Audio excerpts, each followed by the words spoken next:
नमस्कार साथियों, मैं अनुष्का एक बार फिर से आप सभी का बहुत बहुत स्वागत और अभिनंदन करते हैं आपके अपने यूट्यूब चैनल साहित्य सहपाठी में। तो साथियों, आज मैं लेकर आई हूँ सत्यजीत राय, जो एक बंगला फिल्मकार थे। उनकी कहानी अपू के साथ 2.5 साल। तो कहानी शुरू करने से पहले आइए उनके जीवन परिचय के महत्वपूर्ण बिंदुओं पर चर्चा कर लेते हैं। तो सत्यजीत राय का जन्म 1921 में कोलकाता, पश्चिम बंगाल में हुआ था। प्रमुख फिल्में इन्होंने की हैं जो अपराजिता, अपू का संसार, जलसा घर, देवी चारुलता, महानगर, गोपी गायन, बाका बयन, पथेर पंचाली, ये बंगला फिल्म है, शतरंज के खिलाड़ी, सदगति।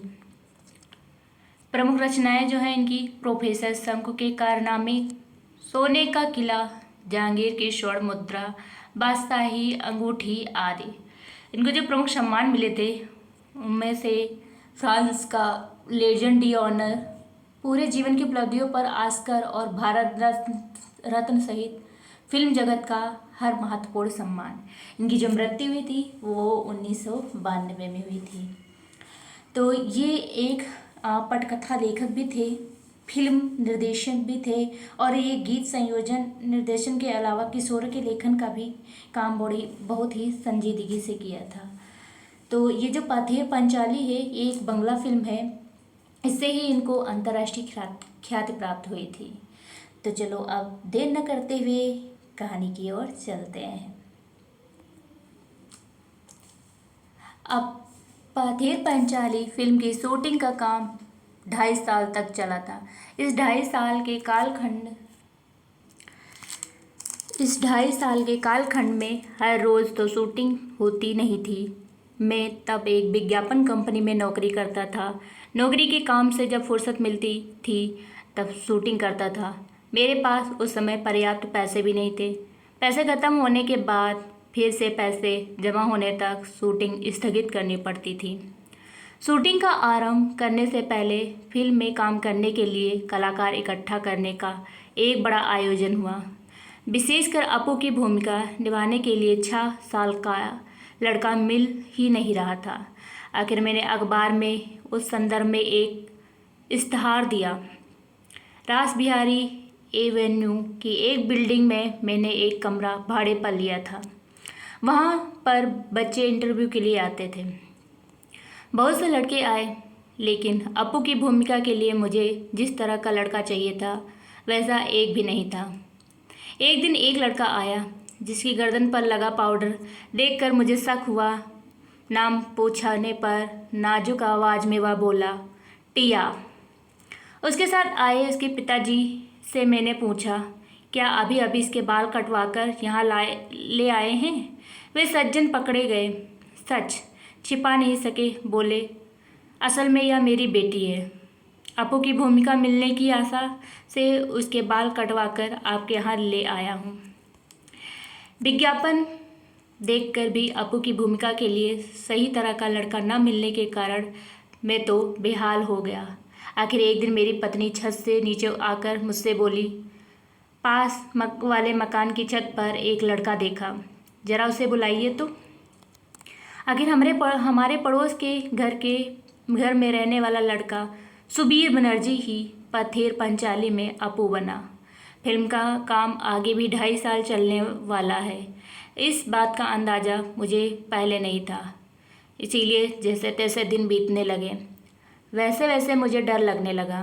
अपू और दुर्गा की भूमिका निभाने वाले बच्चे अगर ज़्यादा बड़े हो गए तो फिल्म में वह दिखाई देगा, लेकिन मेरी खुशकिस्मती से उस उम्र में बच्चे जितने बढ़ते हैं उतने अपू और दुर्गा की भूमिका निभाने वाले बच्चे नहीं बढ़े।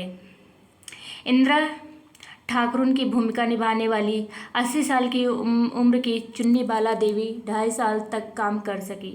यह भी मेरे सौभाग्य की बात थी। शूटिंग की शुरुआत में ही एक गड़बड़ हो गई। अपू और दुर्गा को लेकर हम कोलकाता से 70 मील पर पालसिट नाम के एक गांव गए। वहाँ रेल लाइन के पास काश फूलों से भरा एक मैदान था। अपू और दुर्गा पहली बार रेलगाड़ी देखते हैं। इस सीन की शूटिंग हमें करनी थी। यह सीन बहुत ही बड़ा था। एक दिन में उसकी शूटिंग पूरी होना नामुमकिन था। कम से कम 2 दिन लग सकते थे। पहले दिन जगतधात्री पूजा का त्यौहार था। दुर्गा के पीछे पीछे दौड़ते हुए अपू काशफूलों के वन में पहुंचता है। सुबह शूटिंग शुरू करके शाम तक हमने सीन का आधा भाग चित्रित किया। निर्देशक, छायाकार, छोटे अभिनेता, अभिनेत्री, हम सभी इस क्षेत्र में नवागत होने के कारण थोड़े बौराए हुए ही थे। बाकी का सीन बाद में चित्रित करने का निर्णय लेकर हम घर पहुँचे। 7 दिन बाद शूटिंग के लिए उस जगह गए तो वह जगह हम पहचान ही नहीं पाए। लगा ये कहाँ आ गए हैं हम, कहाँ गए वे सारे काशफूल। बीच के 7 दिन में जानवरों ने वे सारे काशफूल खा डाले थे। अब अगर हम उस जगह बाकी आधे सीन की शूटिंग करते तो पहले आधे सीन के साथ उसका मेल कैसे बैठता, उसमें से कंटिन्यूटी नदारद हो जाती। उस सीन के बाकी अंश की शूटिंग हमने उसके अगले साल शरद ऋतु में जब फिर से वह मैदान काशफूलों से भर गया तब की।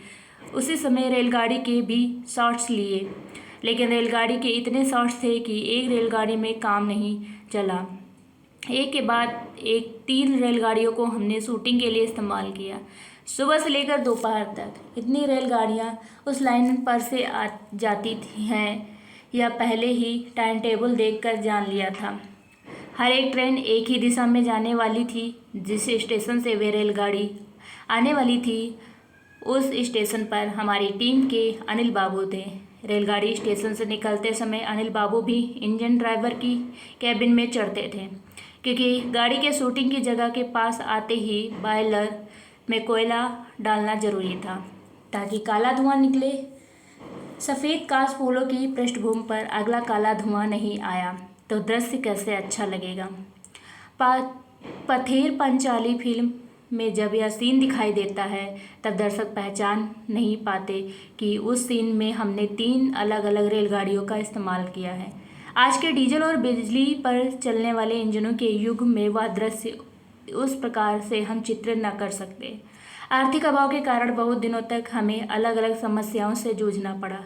एक उदाहरण देता हूँ। मूल उपन्यास में अपू और दुर्गा के भूलो नामक पालतू कुत्ते का उल्लेख है। गांव से ही हमने एक कुत्ता प्राप्त किया और वह भी हमसे ठीक बर्ताव करने लगा। फिल्म में एक दृश्य ऐसा आया, अपू की माँ सर्वजया अपू को भात खिला रही हैं।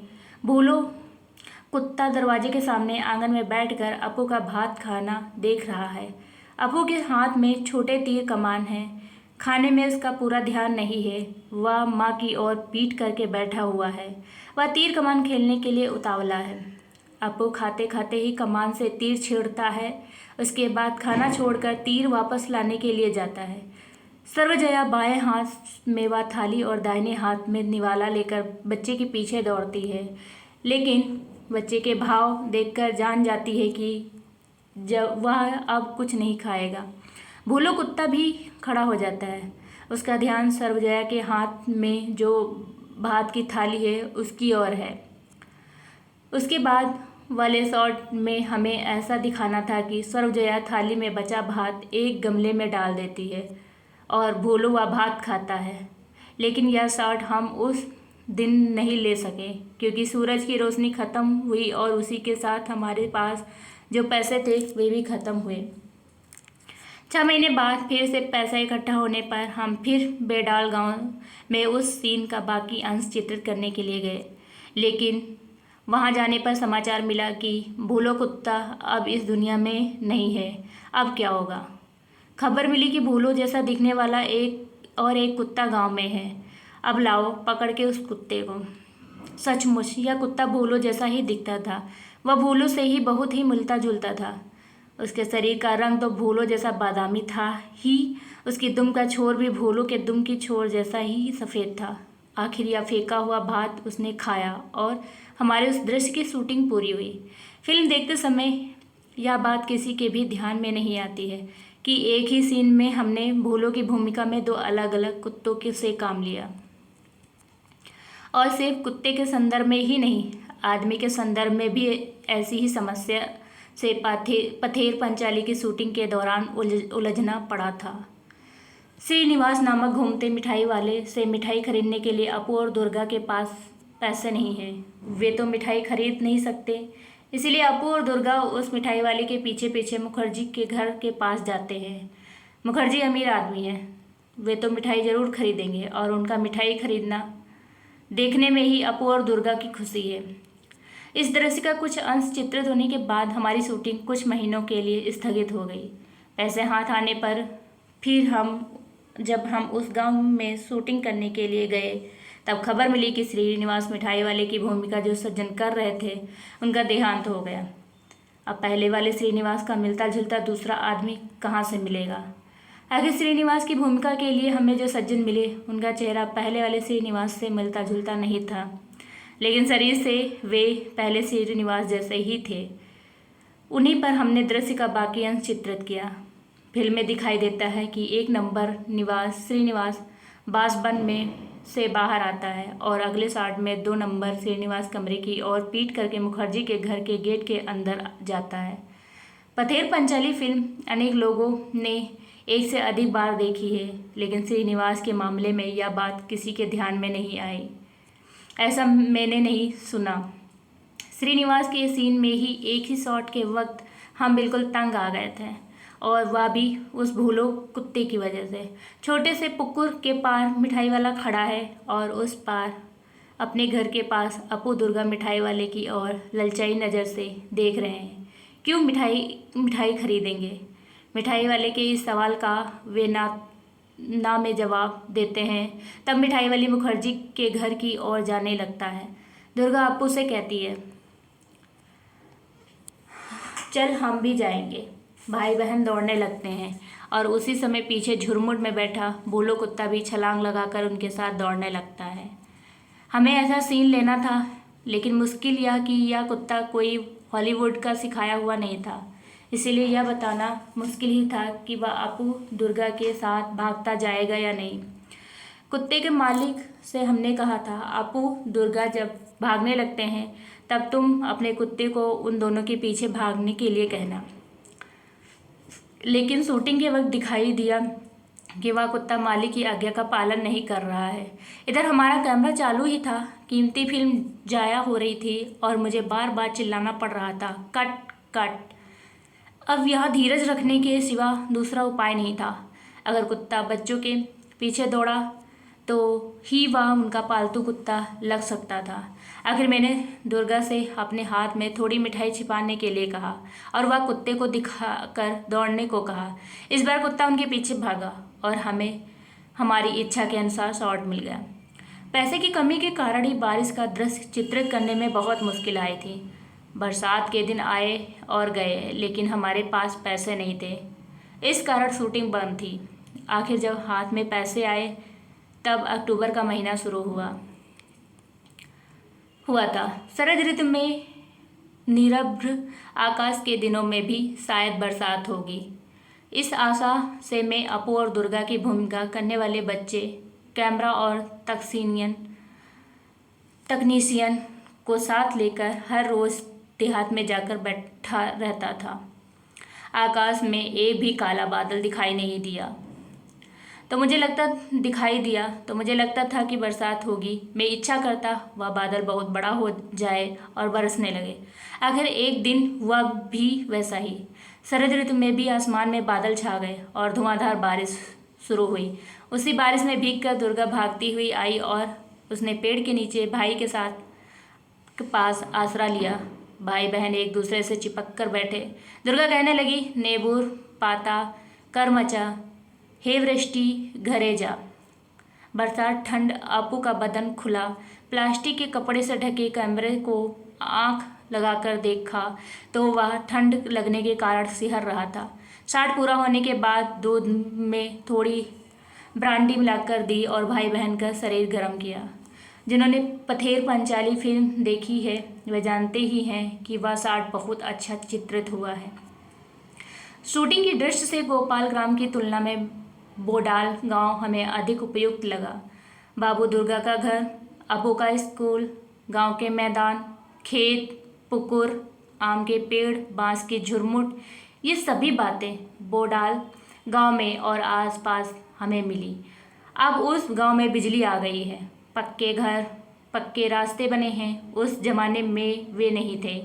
उस गांव में हमें बहुत बार जाना पड़ा, बहुत बार रहना भी पड़ा, इसीलिए वहाँ के लोगों से भी हमारा परिचय हुआ। उन लोगों में एक बहुत अद्भुत सज्जन थे, उन्हें हम सुबोधा कहकर पुकारते थे। वे 60-65 साल के थे, उनका माथा गंजा था। वे अकेले ही एक झोपड़े में रहते थे और दरवाजे पर बैठकर खुद ही से कुछ न कुछ बड़बड़ाते रहते थे। हम उस गांव में एक फिल्म की शूटिंग करने वाले हैं यह जानकर वे गुस्सा हो गए। हमें देखने पर वे चिल्लाते, फिल्म वाले आए हैं, मारो उनको लाठियों से। पूछताछ करने पर लोगों ने बताया कि वे मानसिक रूप से बीमार थे। बाद में सुबोधा से हमारा अच्छे परिचय हुआ। वे हमें पास बुलाकर दरवाजे में बैठकर वायलिन पर लोकगीतों की धुनें बजाकर सुनाते थे। बीच बीच में हमारे कानों में फुसफुसाते। वे साइकिल पे जा रहे आदमी देख रहे हो ना, वह कौन है जानते हो? वह है रूजवेल्ट, पक्का पाजी। इनके मत से दूसरा एक था चर्चिल, एक था हिटलर, तो एक था अब्दुल गफ्फार खान। सभी उनके मतानुसार पाजी थे, उनके दुश्मन थे। हम जिस घर में शूटिंग करते थे उनके पड़ोस में एक धोबी रहता था। उसके कारण हमें बहुत परेशानी होती थी। वह भी थोड़ा सा पागल था और कभी भी भाइयों और बहनों कहकर किसी राजकीय मुद्दे पर लंबा भाषण शुरू करता था। फुर्सत के समय में उसके भाषण पर हमें कुछ आपत्ति नहीं थी, लेकिन अगर शूटिंग के समय वह भाषण शुरू करता तो हमारे साउंड का काम प्रभावित हो सकता था। उस धोबी के रिश्तेदारों ने अगर हमारी मदद न की होती तो वह धोबी सचमुच ही एक सिरदर्द बन जाता। जिस घर में हम पथेर पंचाली की शूटिंग करते थे वह घर हमें एकदम ध्वस्त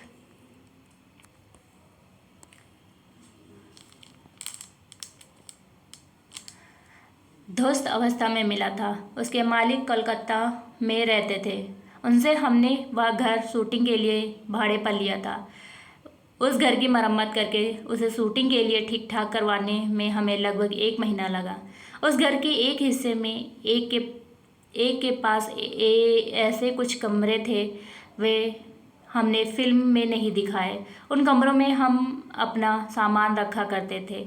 एक कमरे में रिकॉर्डिंग मशीन लेकर हमारे साउंड रिकॉर्डिस्ट भूपेन बाबू बैठा करते थे। हम शूटिंग के वक्त उन्हें देख नहीं सकते थे, फिर भी उनकी आवाज़ सुन सकते थे। हर शॉट के बाद हम उनसे पूछते, साउंड ठीक है ना? भूपेन बाबू इस पर हाँ या ना जवाब देते। एक दिन शॉट के बाद मैंने साउंड के बारे में उनसे सवाल किया, लेकिन कुछ भी जवाब नहीं आया। फिर एक बार पूछा, भूपेन बाबू साउंड ठीक है ना? इस पर भी जवाब न आने पर मैं उनके कमरे में गया तो देखा कि एक बड़ा सा सांप उस कमरे की खिड़की से नीचे उतर रहा था। वह सांप देखकर भूपेन बाबू सहम गए थे और उनकी बोलती बंद हो गई थी। वह सांप हमने वहां आने पर कुछ ही दिनों के बाद देखा था। उसे मार डालने की इच्छा होने पर भी स्थानीय लोगों के मना करने के कारण हम उसे मार नहीं सके। वह वास्तु सर्प था और बहुत दिनों से वहाँ रह रहा था। यहीं पर इस कहानी का अंत होता है। अगर वीडियो अच्छी लगी तो कहानी को लाइक ज़रूर कर दीजिएगा। हम और ही आपके लिए ऐसे ही वीडियो बनाते रहेंगे। मिलते हैं अगले वीडियो में, तब तक के लिए नमस्कार।